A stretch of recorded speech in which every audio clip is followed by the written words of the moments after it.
So, let's see about your memory. How did your scene end last time? Last time on Earth 513. Just the end part. The end part. Okay, so basically... Invisible Woman. We left where we stopped. And then what happened after that? After that, we went to meet Rhodes, War Machine, to the Avenger... Tower, but compound. Yeah. And, that's basically what I remember. Yeah. And so he was talking with General Ross. Yeah. And General Ross was scolding him that he had lost vision and that he didn't have vision on vision, you know? Vision on vision. And he was scolding him, and then you came in with Bucky, Black Widow. I think that's it. Yeah. And so obviously Ross saw this and he was upset. And he said, like, arrest them. And then Rhodey said, I made the wrong decision once, I won't make it again. So he hung up on them, and then he said, hi, Cap, what's next?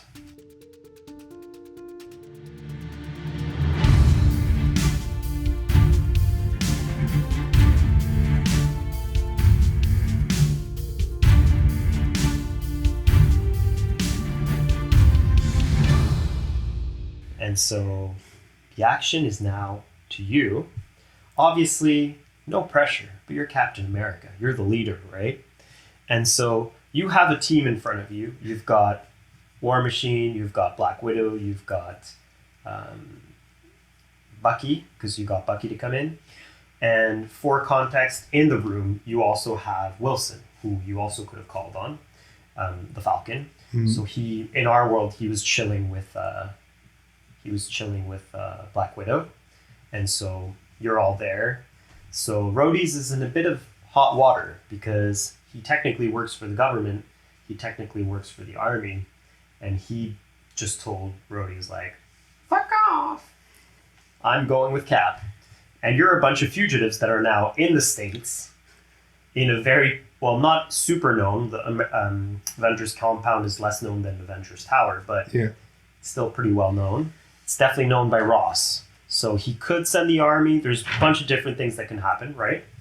So what would you like to do? That's a good thing. First of all, I think the first thing I would do is basically try to find Wanda and Vision. Mm-hmm. Because that's the first thing ever on my plan. Find them. And how do you tell everyone about that?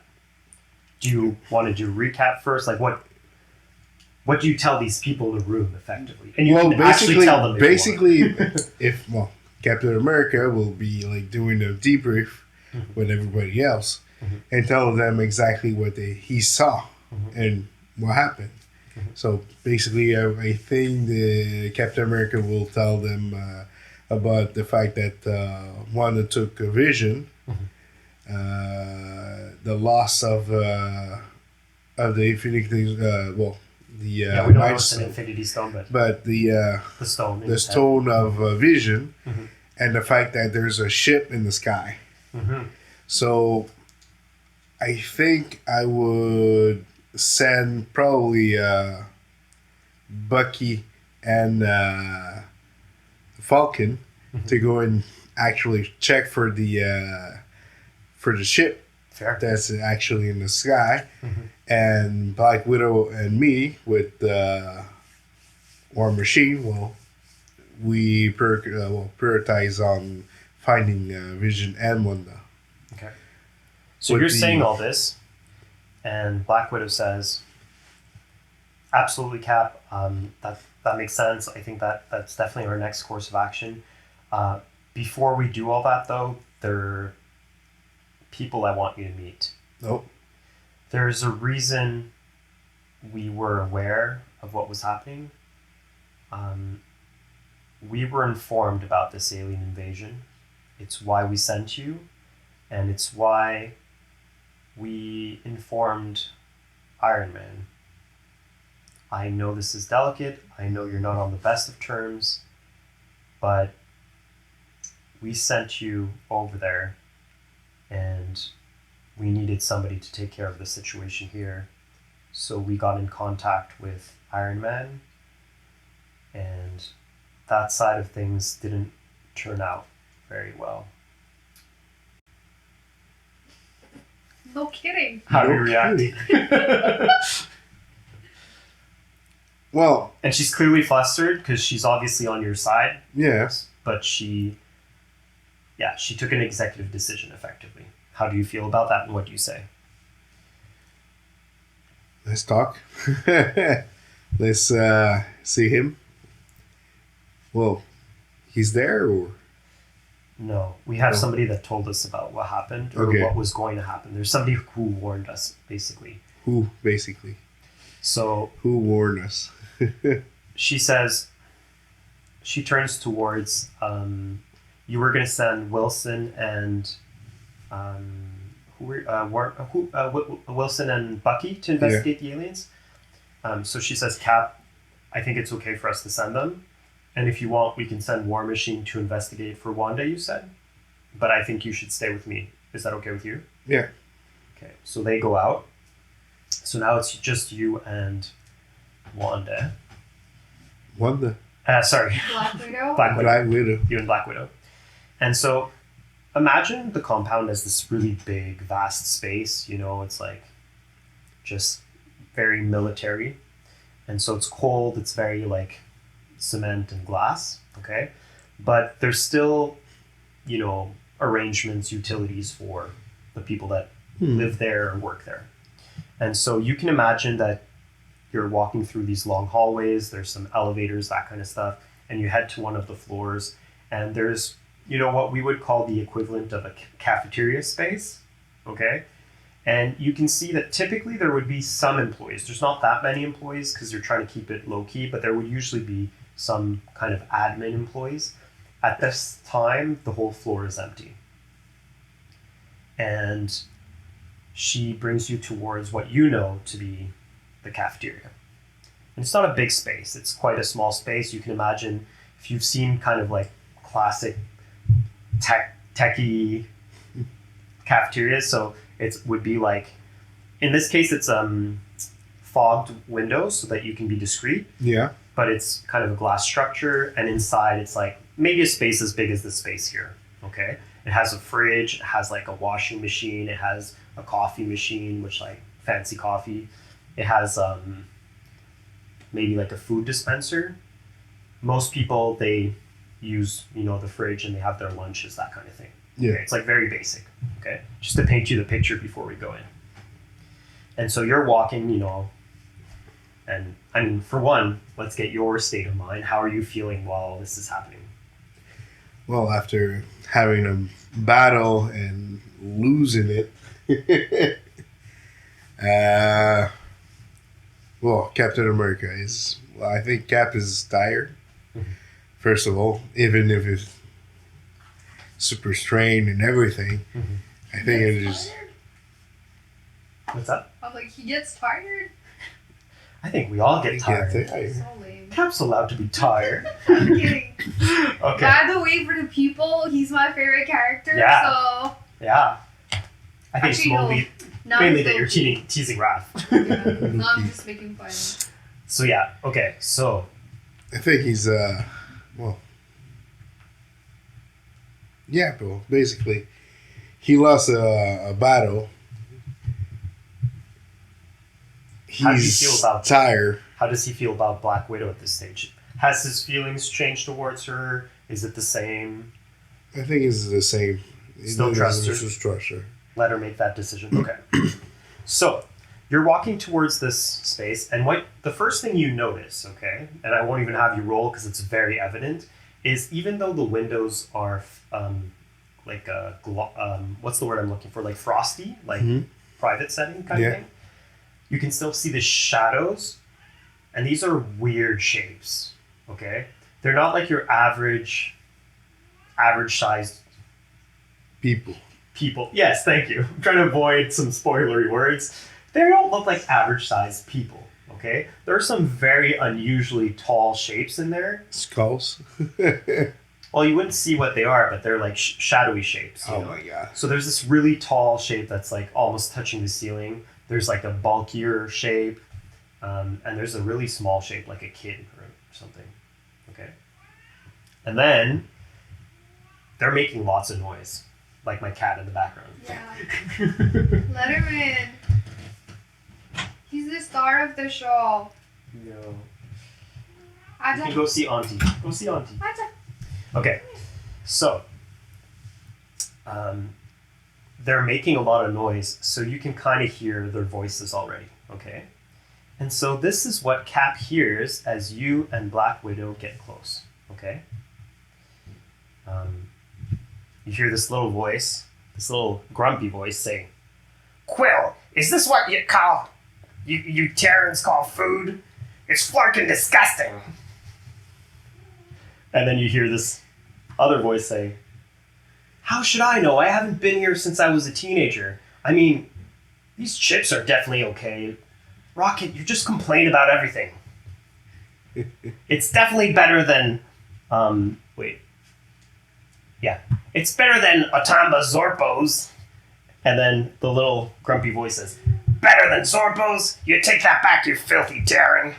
Oh my god. So as you get closer, you open the door and you see, or I guess Black Widow opens the door. And she, Does it slide doors? I guess there's slidey doors. Or it doesn't, yeah. So she activates the slidey doors. And you catch her from the corner of her eye looking at you like she's nervous for you to see what you see. And as the doors open, you see a group of people that are way too big for the room. So you see this big, muscular dude who's like, in the comics he's green, but we'll stick with the MCU description. He's like this grayish blue with a bunch of like bloody red tribal tattoos on his body, and he's like shirtless, you know. And maybe a voice in your head's like, he should wear a shirt, you know. These are maybe a little more old-fashioned. He should wear a shirt. And you see this dude who is a little less shocking. He's this like human-looking dude, blonde hair, looks good, has this red leather jacket. I just realized who it is. But everyone else in the room is quite weird. There's this one woman who has green skin, also dressed in leather kind of clothes, and she's been flicking this like blade, testing the sharpness of the blades on her fingers. You have right next to her this really grumpy, shaved or bald-headed blue woman with like a bunch of metal parts on her face. And then it gets even weirder. And you see this little creature, you know, about the size of a toddler, super furry, looks like a raccoon with clothes. And then you have this massive tree-looking thing. And of course, these are the Guardians of the Galaxy. And so... I miss them. Yeah. So, Black Widow's like, "Cap, I'd like to present you the Guardians of the Galaxy." And she presents them one after the other. So she's like, "This is Star-Lord. He's the supposed leader of the group." And Rocket's like, "The leader? You bloody kidding me?" and then, you know, Get push out. he's like, push him out of the way. And then he puts out his hand and he puffs up his chest and he's like, "Hello, Captain. My name is Star-Lord." I give him the hand. I'm Oh, like, anything else, or? no, I'm just gonna give him my Give him a hand. Okay, Not saying anything else. Just keep it there. sure. And then, there's somebody that actually was a little bit more discreet that you didn't notice, but stepped forwards and she's like, "Hello, I am what's her name again? Black Order. Mantis. Mantis. Hello, I am Mantis." And then she reaches out her hand. Do you grab her hand? I do. So you grab her hand and you get this sudden, like, huge boost of positivity. Just boost your, and you're going to have edge for whatever next roll you have. You just feel that good. Thank you, Mantis. Lovely to meet you. And then Black Widow's like, this gentleman over here, he goes by the name Drax, and he steps forward. He's like, I am Drax, Drax the Destroyer. Ooh. He doesn't really shake your hand. He more like, kind of like just flexes his chest at you, and he's like smiling. He's like, you don't seem as tough as they told me you are. And then the little raccoony creature steps forward and looks at you and says, starts sniffing your foot, like, Having a little problem, and then he's like, little guy. little guy, who you calling little guy? And then the big tree guy starts slowly stepping forward, and he goes like, I am Groot. But you can tell what he's communicating is like, be nicer to the little raccoon guy.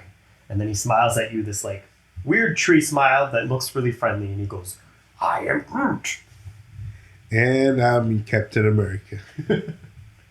Well, no, actually, I would say I'm Steve Rogers. I was gonna correct you. That's sweet. And yeah, and the blue woman steps forward and she's like, do we really have time for this while my father is destroying the universe? She actually talks like this. That was well done. Thank you. And so that's what takes place. And then I'm just going to answer her. So, the person in this ship is your father? This is going to be really long, isn't it? And so Gamora says... Just give me the detail. So Gamora steps forward and she says, we're going to give you the longer details, but the aliens you encountered are not the main threat. They serve someone more important. He is Nebula and I's father, and his name is Thanos, and you have something that he wants. And so do we. And Gamora shows her hand, and inside her hand is... But do they have the They soul have the stone? Soul Stone. They have the soul stone. I was right. Okay. What? So in our universe, we don't know how yet, but they have the stone. And so Thanos didn't get it from them. Okay. So you can both look at that sheet because that means that right now your team has one Infinity Stone. And the abilities on that paper, Well, I don't know about Yeah. it. So. but as players, it's good for you to know. So yeah, so she shows you the stone. How do you react when you see this? I would say, well, first of all, Captain America will be like, it looks like the stone that Vision had. I was hoping you'd say that. And how do you get it? So you can see she's really uncomfortable. And Rocket says, it was a stupid idea to bring into these Terrans. They don't even have protections. How are you possibly going to survive on this planet? And then Drax turns towards Rocket and he says, I trust the woman. And as he says that, another person steps out of the bathroom and she steps forward and she says, hi, Captain. My name is Captain Marvel. And she's shiny.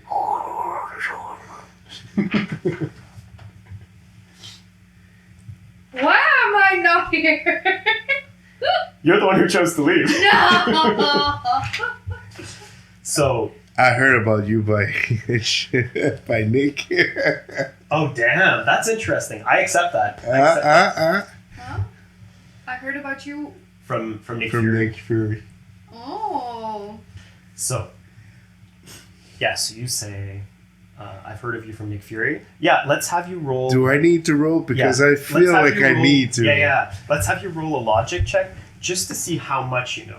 Because I think it could be really cool that Nick Fury told you about her. And I'm actually, it doesn't make sense that he didn't in the MCU, But other than the fact that the movie came after the other ones. So... Yeah, I don't think Nick would mention... Divulge? Yeah. He's very secretive. His segregation of tasks of knowledge. is very, like, he keeps it separate from... Mm-hmm. But we're going to have him roll and we're going to see how much he knows. Maybe they were BFFs. We'll see what happens. We'll let the dice choose our fate. Do I see a Marvel? I see a Marvel! Man, you have freaking 5. loaded dices tonight. Why was this the last time? Wait, Why we didn't how are have you those? getting the same freaking rolls? We're not cheating! Like, I heard you roll it. I'm just very surprised. This is mathematically... So there's a ghost who lives Why here. we didn't have those Yeah. rolls The That's ghost last got time? tired of us losing the last time. Yeah. I guess maybe statistically. Anyway, I know viewers, it looks like we're cheating because We are not the same, cheating. but they rolled this. It's kind of insane. Plus 1. Plus 1, yeah. So I mean, you've got the Marvel dice. I'm gonna give it to you. So we're gonna do a mini flashback scene to try to explain because I agree with Jazz. Why would Nick Fury share this with you?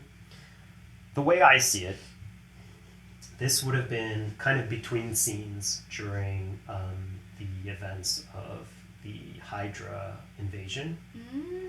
And this was at a particularly low moment for Fury. And he's informing you that he is going to go into hiding. And that he is going to, you've both dismantled Hydra, you've Wait. had to basically pull apart this project that has belonged to him for his whole life.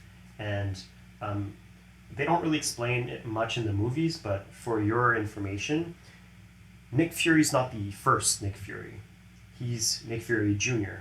And his father, who's more explored in the comics, he also has an eye patch. It's a bit weird that both father and son have an eye patch. It doesn't really matter. But the point is there's a Nick Fury Sr., and he's a white dude. Not that it matters. He's so implying that Nick Fury Jr. is mixed. But anyway, all that doesn't really matter. Well, if I go with the comics and they explain that in one of the comics of Agent of S.H.I.E.L.D., if I do remember, I think, my memory is not good 100%, I think he was adopted. Oh, that's possible. That would make sense. And Nick Fury Sr. was actually one of the director, agent, and S.H.I.E.L.D. Oh, well, that makes sense. And we can make that canon regardless with us. But the point is, for him, this is not only his thing.